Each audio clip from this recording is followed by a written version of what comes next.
দিনে কমপক্ষে 100 বার করে হলেও আলহামদুলিল্লাহ পড়া যাবে। যে কোনো অবস্থাতে আলহামদুলিল্লাহ আলহামদুলিল্লাহ। ভাই কেমন আছেন? আলহামদুলিল্লাহ। ভাই পরিবার কেমন আছে?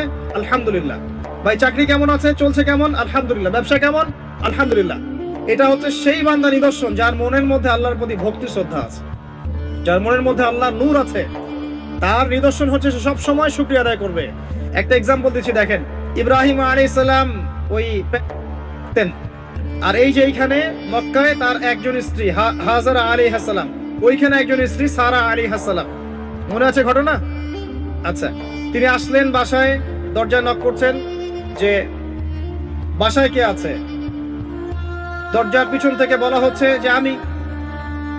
তিনি বলছেন ইসমাইল কোথায়? তখন আওয়াজ আসছে ইসমাইল শিকার করতে গেছে। তারপরে তাকে বলা হচ্ছে তোমরা কেমন আছো, স্বামী স্ত্রী তোমরা কেমন আছো? তো স্ত্রী জবাব দিচ্ছে আমরা ভালো নাই, আমাদের ঘরে অনেক অভাব, আমাদের অনেকের স্ত্রীর মতো। আছে না এরকম?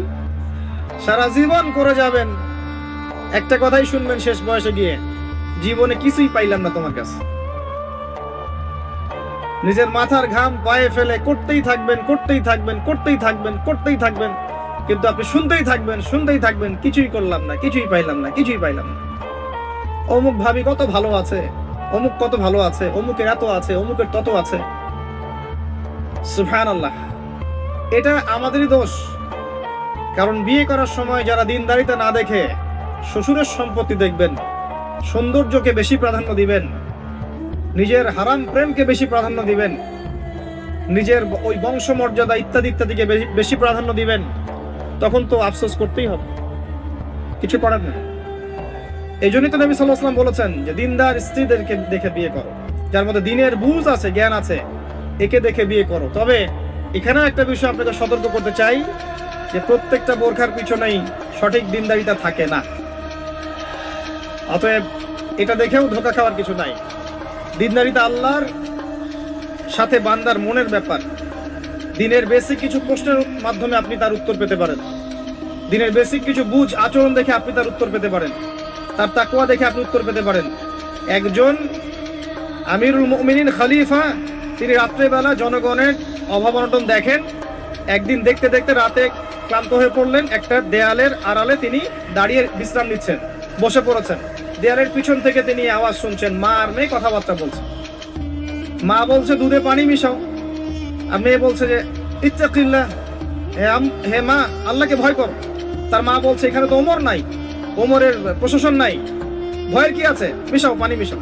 তখন এই মেয়ে বলছে ওমর নাই তো কি হয়েছে, ওমর রব আল্লাহ তো জীবিত আছে, তিনি দেখছেন।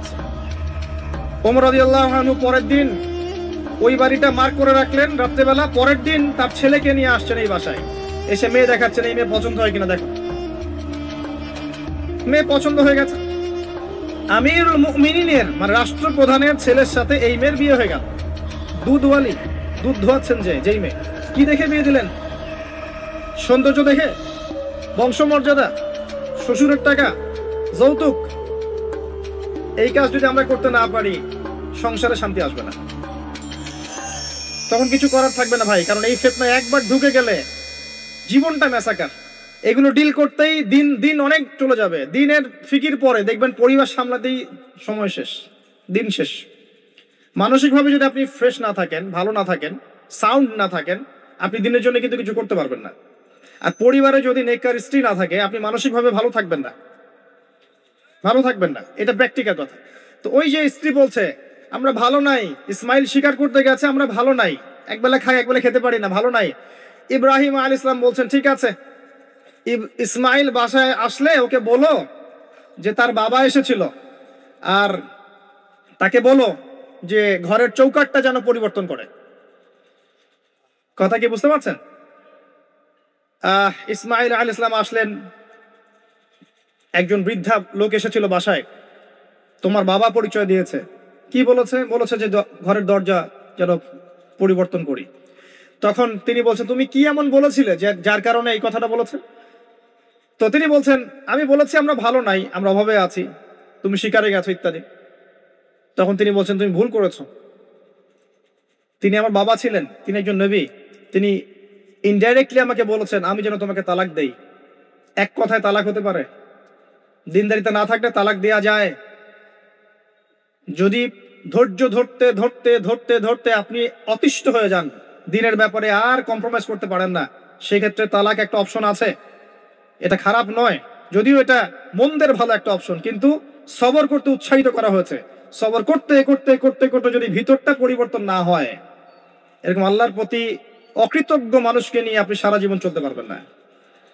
এবং দিনের পথে চলতে গিয়ে যারা প্রতিবন্ধকতা স্বীকার করে, তাদেরকে নিয়ে আপনি আল্লাহর পথে দাওয়াত এবং মুজাহাদার মেহনত করতে পারবেন না। এই জায়গায় গিয়ে অনেক সময় এক্সট্রিম ডিসিশন নিতে হতে পারে। এটা ইসলাম কিন্তু অপশন রেখেছে আপনার জন্য, আমি উৎসাহিত করছি না, অপশন রেখেছে। এরপরে আবার তিনি আসলেন অনেক বছর পর, এসে আবার নক করলেন যে আসসালামু আলাইকুম। ওয়ালাইকুম সালাম। ইসমাইল কোথায়? শিকার করতে গেছে। তোমরা কেমন আছো? আলহামদুলিল্লাহ, আমরা অনেক ভালো আছি। ঠিক আছে, ইসমাইল বাসায় আসলে তাকে বলো ঘরের চৌকাঠটা যেন যত্ন করে আদর করে মহব্বত করে রাখে। কথা বুঝতে পারছেন? এবার ইসমাইল আলাইহিস সালাম আসলেন বাসায়, তার স্ত্রী জিজ্ঞাসা করছে, একজন বৃদ্ধা এসেছিলেন, তোমার বাবা পরিচয় দিয়েছেন, কি বলেছে? বলেছে তো আমি যেন ঘরের চৌকাঠটা তুমি যেন অটুট রাখো, বহাল রাখো। তুমি কি বলেছো? আমি বলেছি আমরা অনেক ভালো আছি।